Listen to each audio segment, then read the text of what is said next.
Deep in the void between the Carina and Vela arms of the galaxy, the mining vessel Helios Dawn drifted through the star-speckled darkness like a water strider on a cosmic pond. Its massive collection arrays stretched out for kilometers, gathering hydrogen and trace elements from the thin soup of space. Chief Engineer Sarah Chen stood at the ship's observation deck, her dark eyes fixed on the distant smudge of light that marked their next collection point. "Another anomaly in the lateral sensors, Chief," called out Marcus Rodriguez from his station. His fingers danced across the holographic interface, bringing up a cascade of readings that made little sense. "That's the third one this shift."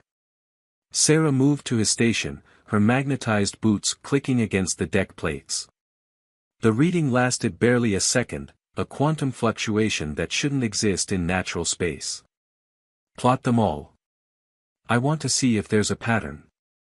The holographic display expanded, showing their collection route over the past week. The anomalies appeared random at first glance, but Sarah had spent 20 years reading the void between stars. Nothing out here was truly random. There, she pointed to the subtle curve in the data points. "They're forming an arc. Calculate the center point." Marcus input the commands, and the computer traced the invisible circle. At its center lay what appeared to be empty space, though Sarah knew better. Out here, emptiness was an illusion. "Get me Captain Roth," she said, not taking her eyes off the display. "And wake up Dr. Patel. She'll want to see this." Within minutes, the observation deck had transformed from its usual quiet efficiency into a hub of activity. Captain Elena Roth, her silver hair tied back in a severe bun, studied the data with the intensity of a hawk tracking prey. Dr. Aisha Patel, the ship's xenoarchaeologist, looked like she'd thrown on her uniform while running, which she probably had. "It's artificial," Dr. Patel declared, her voice tinged with barely contained excitement. "These quantum signatures match patterns we found in other ancient sites. But this is orders of magnitude more complex." Captain Roth's expression remained neutral, but Sarah caught the slight tightening around her eyes. "We're a mining vessel, Doctor. We're not equipped for first contact or archaeological expeditions." "With respect, Captain," Sarah interjected, "we might be the best equipped ship in the sector. Our collection arrays can be modified to act as quantum sensors. Whatever's out there, it's trying to communicate." The captain turned to her chief engineer. "You're certain? The pattern is too precise to be natural. And it's getting stronger. Whatever it is, I think it's responding to our presence." Dr. Patel practically bounced on her toes. "This could be it, Elena. The proving ground of my theories about quantum-based civilizations. We have to investigate." Captain Roth studied the data for a long moment before straightening. "Mr. Rodriguez, plot a course to the center of that arc. Chief Chen, I want those arrays modified within the hour. Doctor, prepare your equipment. But remember, at the first sign of danger, we pull back. The Helios Dawn may be sturdy, but she's still just a mining vessel." The next 6 hours were a blur of activity. Sarah's engineering team worked frantically to repurpose the collection arrays, turning tools meant to gather hydrogen into makeshift quantum sensors. Dr. Patel flitted between stations, her expertise in xenoarchaeology proving surprisingly useful in detecting artificial patterns in seemingly natural phenomena. As they approached the calculated center point, the quantum fluctuations increased in frequency and complexity. The ship's computers struggled to process the flood of data, but patterns began to emerge: mathematical sequences, geometric progressions, prime numbers. "It's beautiful," Dr. Patel whispered, watching the streams of data flow across her screen. "They're not just sending signals, they're sending art. Look at the way the quantum states interweave." Sarah understood. Even in the raw data, there was an elegance to the patterns that spoke of intelligence and purpose. This wasn't just communication, it was expression. The Helios Dawn came to a stop at the designated coordinates. To the naked eye, there was nothing but empty space. But the sensors told a different story. Quantum fluctuations surrounded them in a complex dance of information. Energy spike. Marcus called out. Something's forming. Before their eyes, space itself seemed to fold. Colors that had no right to exist in vacuum blossomed like aurora, forming shapes that hurt to look at directly. When the display cleared, they found themselves facing what could only be described as a door in space, a perfect circle of absolute darkness ringed by swirling quantum effects. "My God," Captain Roth breathed. "What have we found?" Dr. Patel was already recording everything. "It's a quantum gateway. My papers theorized their existence, but to actually see one. This technology is beyond anything humanity has achieved." Sarah studied the readings from the modified arrays. "The structure is stable, but it's waiting. I think it needs a response from us." "A response?" The captain's voice was sharp. "What kind of response?" "The patterns they sent," Sarah explained, moving to the main console. "They were sharing their mathematics, their art. I think they want to know if we can understand it, if we're intelligent enough to be worth talking to." Dr. Patel nodded eagerly. "Yes. It's a test. Many ancient civilizations left similar challenges for potential contactees. We need to prove we can speak their language." Captain Roth looked between her two officers. "Can we do it? Can we communicate?" Sarah's fingers were already moving across the console. The patterns they sent followed clear mathematical principles. "If we can mirror those principles but add our own variation, show them we understand but can also create." She input a sequence of commands, reprogramming the collection arrays to emit their own quantum fluctuations. Instead of simply copying the alien patterns, she integrated them into a Fibonacci sequence, then mapped it to the mathematical constant pi. It was mathematics as art, humanity's contribution to the cosmic conversation. For a long moment, nothing happened. Then the quantum gateway pulsed, its ring of energy shifting through impossible colors. New patterns emerged, more complex than before but containing recognizable elements of what Sarah had sent. Dr. Patel laughed in delight. "They're responding. They're incorporating our mathematics into their patterns. This is actual communication with a quantum-based intelligence." The gateway's center began to clear, the absolute darkness giving way to a view of something. A vast structure became visible, its architecture following the same mathematical principles as the quantum patterns. It was a city, or perhaps a ship, built by beings who thought in quantum states and wrote their history in the fabric of spacetime itself. "Captain," Sarah said, her voice steady despite her racing heart, "I think we've just been invited in." Elena Roth stood from her chair, her expression a mixture of awe and determination. "Well, ladies and gentlemen, it seems we're about to make history. Chief Chen, secure all systems for quantum transit. Dr. Patel, prepare your first contact protocols.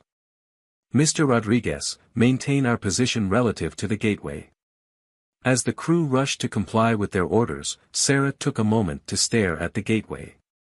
In all her years of deep space mining, she'd dreamed of finding something extraordinary in the void between stars. But this was beyond anything she'd imagined. The Helios Dawn had set out to harvest hydrogen from the space between spiral arms. Instead, they'd found what might be the greatest discovery in human history. As Sarah returned to her station to prepare for whatever lay beyond that quantum gateway, she couldn't help but smile. Sometimes, it seemed, the emptiness of space wasn't so empty after all. The quantum gateway swallowed the Helios Dawn in a cascade of impossible colors. For a fraction of a second that felt like eternity, Sarah Chen experienced reality as pure mathematics, her consciousness stretched across probability waves, each thought branching into infinite variations. Then, with a sensation like a rubber band snapping back into shape, they emerged. "Status report." Captain Roth's voice cut through the disorientation. "All systems operational," Sarah managed, checking her readings. The transit affected our quantum sensors, but they're recalibrating, my God. Through the observation deck's windows, they beheld a structure that defied conventional physics. Massive crystalline formations floated in perfect geometric patterns, each one pulsing with internal light that shifted through colors beyond human perception. The crystals formed a vast spherical array that must have been kilometers across, yet somehow it all felt alive, conscious. The energy readings are off the scale, Marcus reported, his voice hushed with awe. But there's a pattern to it. It's not random, this whole structure is one massive quantum computer. Dr. Patel was practically vibrating with excitement. Not just a computer, look at the geometric progression of the crystals. This is a city, a ship, and a living entity all at once. The beings who built this didn't just master quantum mechanics, they became one with it. As if in response to her words, points of light began to coalesce in the space before them. They moved with purpose, forming complex three-dimensional patterns that shifted and flowed like schools of bioluminescent fish. They're trying to communicate, Sarah realized, studying the quantum sensor readings. The light patterns correspond to quantum states, they're speaking in superpositions. Captain Roth turned to her officers. Can we respond? Find a way to translate? Sarah and Dr. Patel exchanged looks. Maybe, Sarah said slowly. Our collection arrays can manipulate quantum states. If we can map their patterns to a mathematical base. And correlate it with known linguistic structures, Dr. Patel added. All communication, no matter how alien, must follow certain logical principles. They worked frantically, Sarah repurposing the ship's systems while Dr. Patel applied her xenolinguistic expertise. The light beings waited patiently, occasionally sending new patterns that seemed designed to help, simple mathematical concepts followed by more complex ideas. Hours passed in a blur of coding and theoretical linguistics. Sarah's fingers flew across her console, programming the collection arrays to emit precisely controlled quantum states that mimicked the aliens' light language. Dr. Patel fed linguistic algorithms into the system, searching for patterns that could bridge the gap between human thought and quantum consciousness. There! Sarah exclaimed as a new pattern emerged from their efforts. We've mapped their basic numerical system. They don't think in binary or decimal, they use quantum states as numerical values. A single digit in their system can exist in multiple states simultaneously. Dr. Patel leaned forward eagerly. Yes, and look at the way they structure these patterns. It's not linear like human languages. They're communicating in four-dimensional concepts, time is built into their very grammar. The light beings responded to their attempts, their patterns shifting to match the simplified structure Sarah and Dr. Patel had created. A crude translation system began to take shape, human mathematics and logic meeting quantum consciousness halfway. First contact, Captain Roth murmured, watching the exchange of light patterns. But what are they trying to tell us? As if in answer, the crystal structure around them pulsed with new energy. The translation system they'd cobbled together began processing the incoming data. Words appeared on their screens, approximate translations of quantum concepts into human language. Welcome awakeners / patterns recognize patterns / time sleep ends. Time sleep? Marcus frowned at the translation. Are they saying they were in some kind of stasis? Dr. Patel's eyes widened. Of course. The quantum fluctuations we detected, they weren't just a test. The entire structure was in a state of quantum suspension, waiting for a species advanced enough to detect and respond to their signals. The light beings' patterns grew more complex, testing the limits of their translation system. New messages formed. Danger approaches / entropy accelerates / help needed. Sarah studied the quantum readings with growing concern. Captain, the crystal structure, its quantum coherence is destabilizing. Whatever stasis system they used, it's breaking down now that they're awakening. Can we help them stabilize it? Captain Roth asked. Maybe, Sarah said, her mind racing through possibilities. Our collection arrays were designed to manipulate quantum states of hydrogen. If we could adapt them, create a kind of quantum scaffold. Yes/understand/teach-learn together. The light being's patterns shifted again, this time projecting complex technical diagrams into the space around them. Sarah recognized elements of quantum engineering far beyond human technology, but the underlying principles were clear enough. They're showing us how to modify our equipment, she explained, already making calculations. We can use our arrays to support their quantum structure while they complete their awakening process. But Captain, this will mean giving them access to our systems. We'll have to trust them. Captain Roth studied the flowing patterns of light, watching as they formed increasingly complex but recognizable shapes, double helixes, atomic structures, mathematical constants that bridged the gap between their species. They could have destroyed us the moment we emerged from that gateway, she said finally.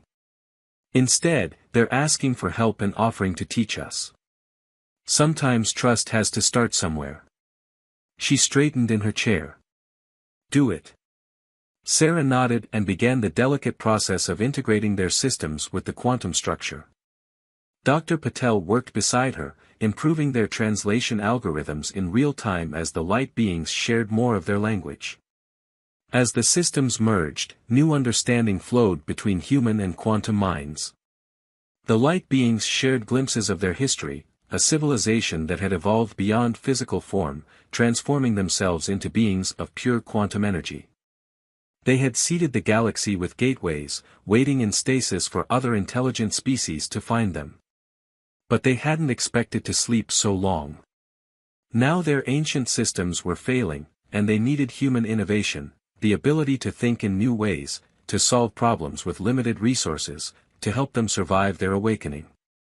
Through the observation deck windows, Sarah watched as the crystal structure's light stabilized, supported by the Helios Dawn's modified collection arrays.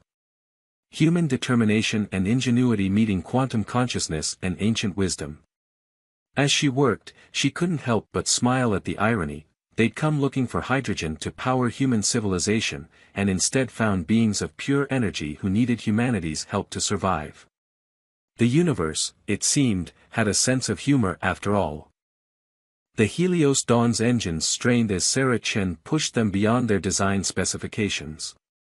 Around the ship, the massive crystal structure shuddered with quantum instabilities, sections of it phasing in and out of normal spacetime. We're losing coherence in sectors 7 through 12. Marcus called out, his hands flying over the controls. The quantum scaffold can't keep up with the cascade failures. Sarah gritted her teeth, watching as her jerry-rigged quantum support system struggled to maintain stability. The light beings, who had begun calling themselves the Lumini, flowed through their ancient home in increasingly agitated patterns, their own attempts to control the deterioration failing. Critical mass approaches/time fractures spreading/solution needed. The translation appeared on their screens as pulses of desperate light filled the chamber. Dr. Patel worked frantically to keep their communication system functioning as quantum distortions threatened to overwhelm it. The problem isn't just the stasis systems failing, Sarah realized, studying the readings. It's time itself. Their quantum state preserved them by taking them partially out of normal time flow. Now that they're awakening, thousands of years of temporal entropy are catching up all at once. Captain Roth leaned forward in her chair. Can we slow it down? Give them more time to adjust?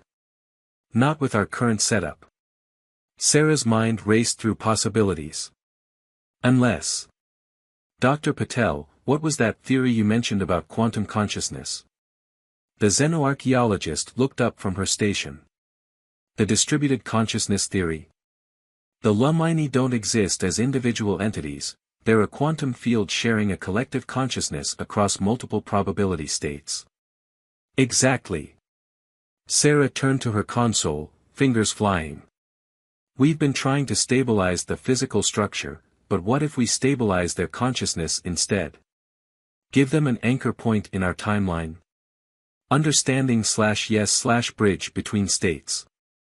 The Lumini's patterns shifted, forming complex diagrams that merged with Sarah's calculations. They weren't just agreeing, they were improving on her idea, showing how human technology could interface with their quantum nature. "We'll need to convert the entire ship into a quantum processor," Sarah explained, already making modifications. "Route everything through the collection arrays, use our computer core as a temporal anchor point. It's going to overload our systems, but..." "Do it," Captain Roth ordered. "Better to burn out trying than watch an entire civilization die." The next hours were a blur of desperate improvisation. Sarah and her engineering team transformed the Helios Dawn from a mining vessel into something entirely new, a hybrid of human technology and quantum engineering. Dr. Patel's expertise in xenoarchaeology proved invaluable as they integrated elements of ancient Lumini design with their modern systems. The ship's hull groaned as space-time distortions pulled at its structure. Warning alerts blared from every system, but they pushed forward. The Lumini worked alongside them, their patterns weaving through the ship's networks, strengthening connections and adding their own quantum processes to the hybrid system. "Power spike," Marcus warned. "We're approaching critical overload." Sarah watched the readings climb toward inevitable system failure. They needed something more, some way to handle the massive energy buildup.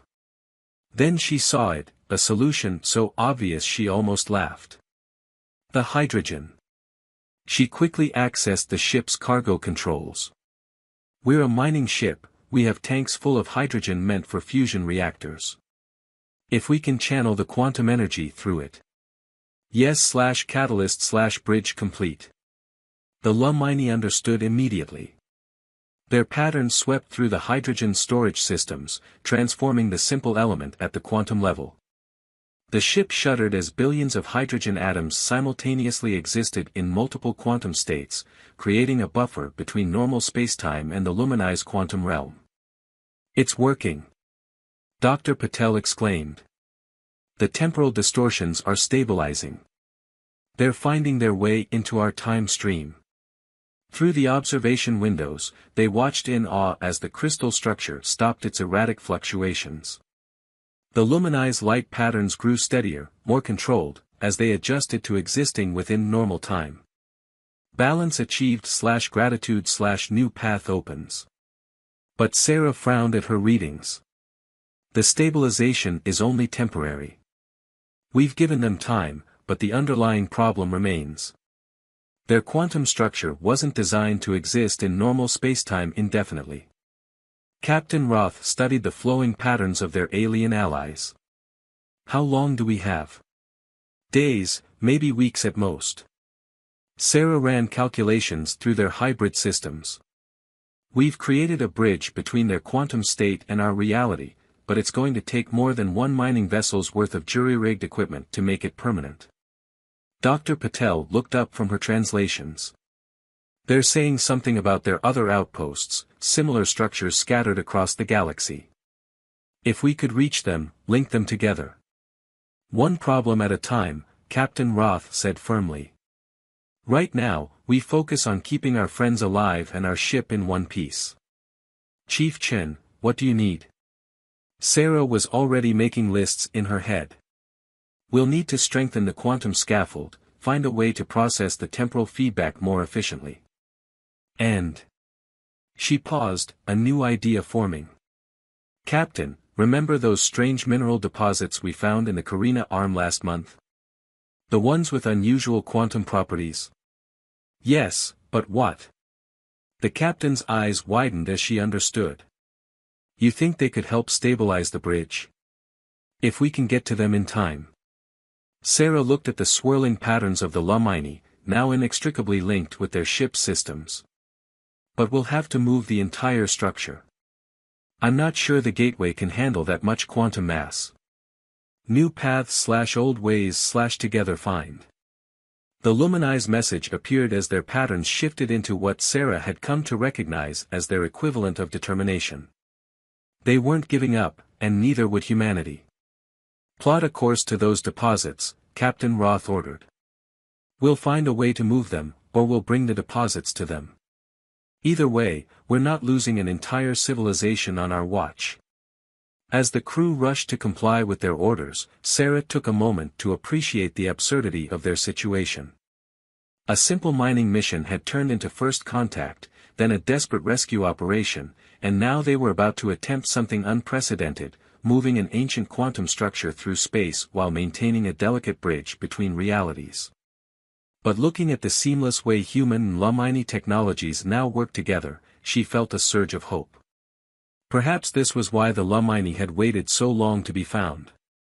Not just for a species advanced enough to detect them, but for one stubborn enough to try the impossible. The Helios Dawn hummed with power as its hybrid systems prepared for their greatest challenge yet.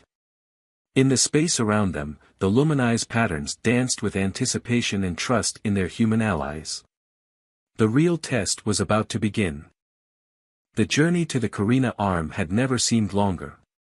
The Helios Dawn pushed through space with its extraordinary cargo, an ancient quantum civilization balanced between existence and entropy. Sarah Chen hadn't slept in 36 hours, monitoring the delicate hybrid systems that kept the Lumini stable. Energy fluctuation in the starboard arrays, Marcus reported, his voice hoarse from exhaustion. Compensating. The quantum scaffold they'd built shimmered with strain. Moving the entire Lumini structure had proved impossible through conventional space. Instead, they developed a sort of quantum bubble, keeping the ancient crystalline city in a state of partial existence, tethered to their ship through the modified collection arrays. Danger approaches / gravity waves increase / time bends. The Lumini's warning flashed across their screens moments before the sensors lit up. Sarah's heart sank as she read the data. Captain, we have a problem. The quantum properties of those mineral deposits we detected? They're not natural. Captain Roth turned sharply in her chair. Explain. The readings we're getting.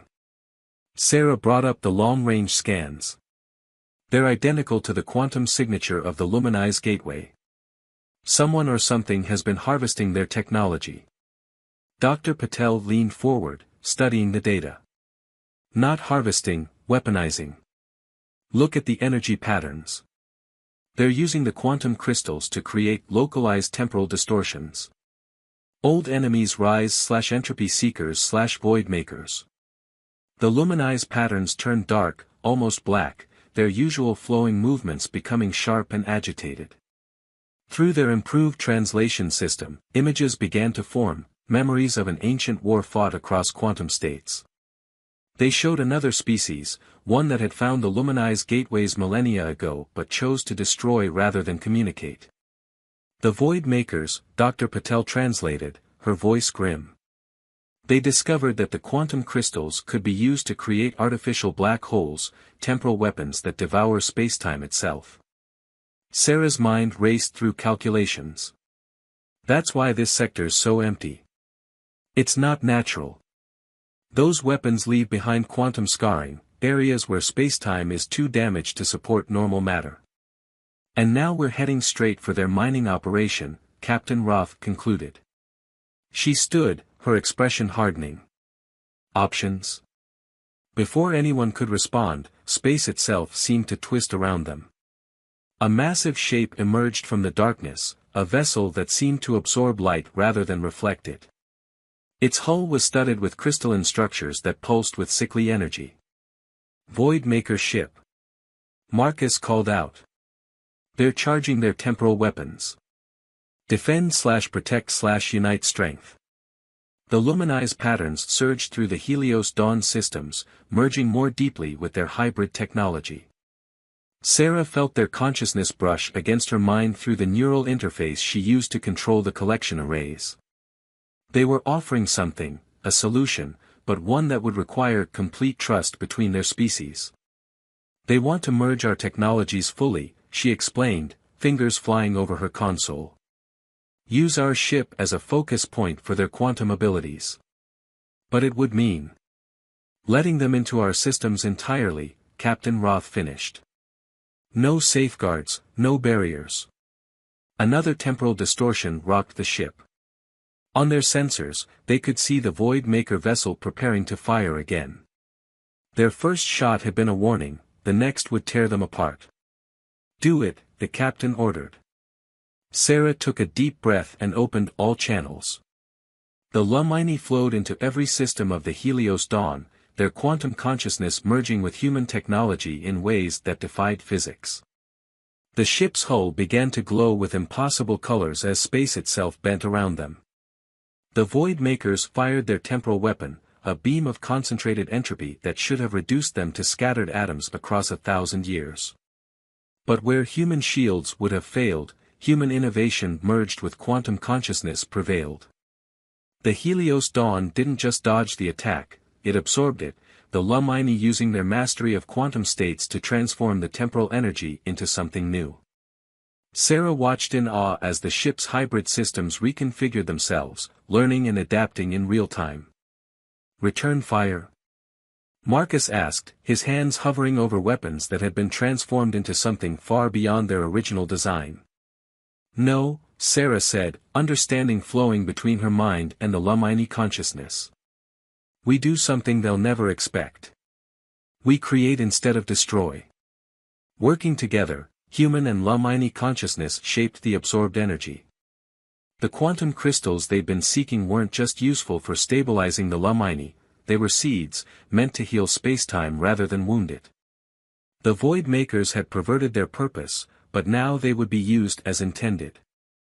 The Helios Dawn released a pulse of pure quantum potential. Where it touched the damaged space around them, reality began to heal.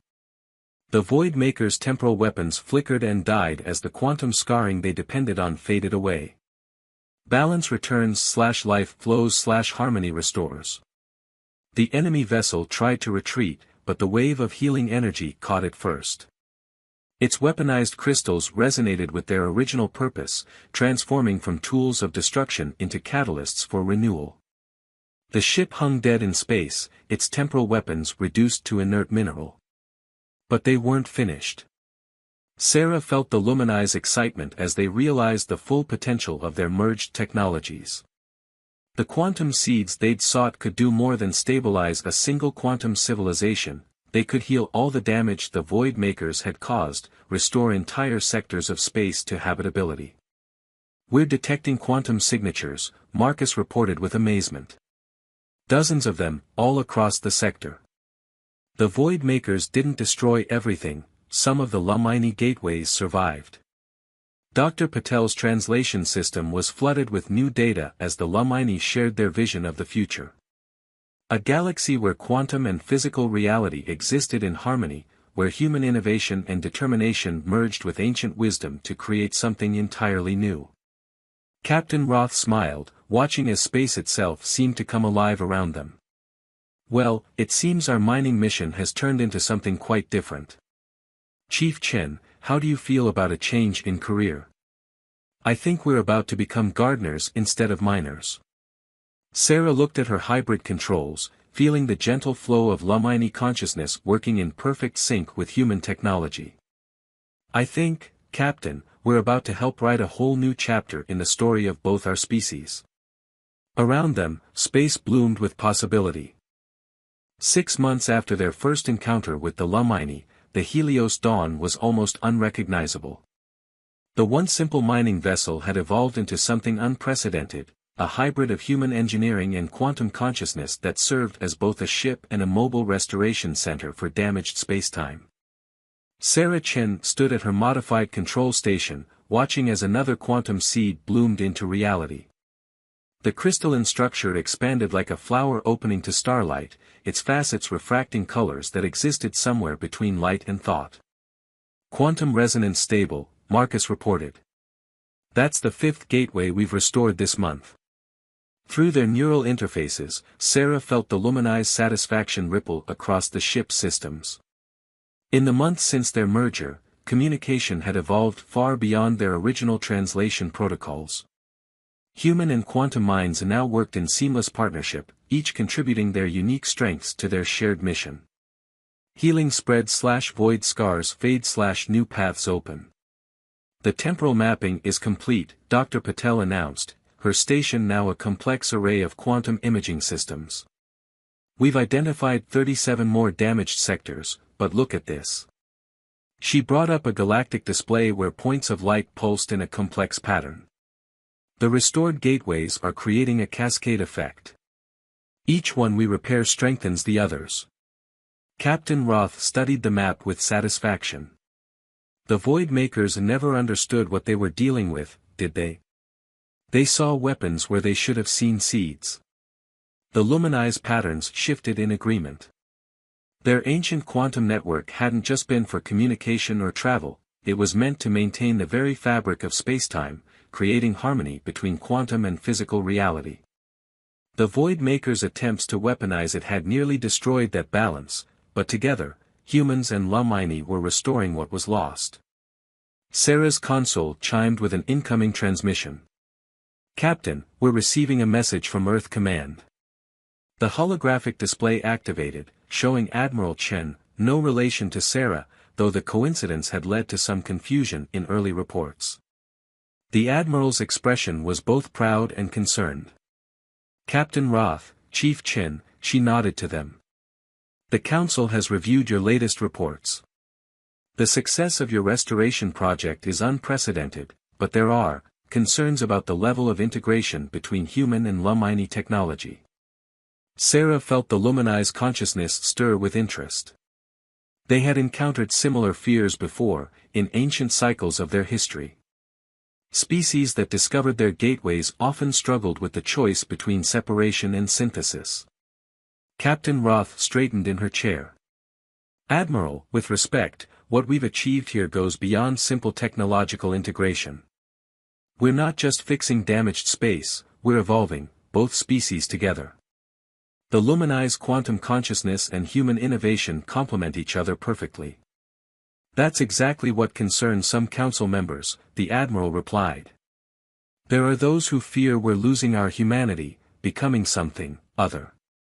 Sarah stepped forward. "Admiral, may I?" At the captain's nod, she continued. "What makes us human isn't our limitations, it's our ability to grow beyond them. The Lumini didn't ask us to stop being human. They invited us to become more than we were, while keeping everything that makes us who we are." Through their shared consciousness, the Lumini added their own perspective, which Dr. Patel translated for the Admiral's benefit. "They say they chose to wait for us specifically. Not just any spacefaring race, but one that would understand the importance of balance between preservation and progress." The Admiral was silent for a long moment, considering. Around them, the restored quantum gateway pulsed with gentle light, a testament to what two species could achieve together. "There's something else you should know," the Admiral finally said. "We've detected temporal distortions in the Andromeda Galaxy, similar to what the Void Makers created. Whatever they weren't confined to our galaxy." Sarah felt the Lumini's immediate response, not fear, but determination. Through their shared systems, they began calculating the possibilities, human mathematics merging with quantum probability states. "We'll need more ships," Captain Roth said, understanding where this was heading. "More crews willing to undergo the integration process. This isn't just about restoration anymore, it's about preparation." The Admiral nodded. "That's why I contacted you. Earth Command is prepared to authorize a full fleet of hybrid vessels, based on your modifications to the Helios Dawn. We'll need you to oversee the transformation process, teach other crews how to work with the Lumini consciousness. Cycle continues /new growth /shared future." Sarah smiled as the Lumini's excitement flowed through their neural link. "Admiral, I think this is exactly what both our species have been waiting for. Not just the healing of old wounds, but the prevention of new ones. A true partnership across the quantum divide." "There will be challenges," Captain Roth warned. "Not everyone will adapt to the integration as easily as our crew did. And we still don't fully understand the extent of the Void Maker's damage. But that's what makes us human, isn't it?" Sarah asked. "Taking on impossible challenges, pushing boundaries, finding ways to turn endings into beginnings." She felt the Lumini's agreement resonating through their shared consciousness. And now we don't have to do it alone. The Admiral's expression softened. Very well. I'll inform the Council that Project Quantum Synthesis is approved for full implementation. Captain Roth, your crew will spearhead the training program. Let's show the galaxy what humanity and the Lumini can achieve together. As the transmission ended, Sarah turned to look out at the restored gateway. Its crystalline structure caught the light of distant stars, refracting it into patterns that spoke of both quantum mathematics and human artistry. In its facets, she saw the future, not just of their two species, but of all those who might follow the paths they were rebuilding. The Helios Dawn had set out to mine hydrogen from the void between stars. Instead, they had found something far more precious, a way to bridge the gap between consciousness and quantum reality, between preservation and progress, between what was and what could be. As they prepared to enter the gateway, heading toward their next restoration project, Sarah felt the harmonious blend of human and Lumini consciousness flowing through the ship's systems. They had learned that the true power of humanity lay not in remaining unchanged, but in choosing how to change, and in finding allies who would help them become their best selves. The stars beckoned, and together, they answered their call.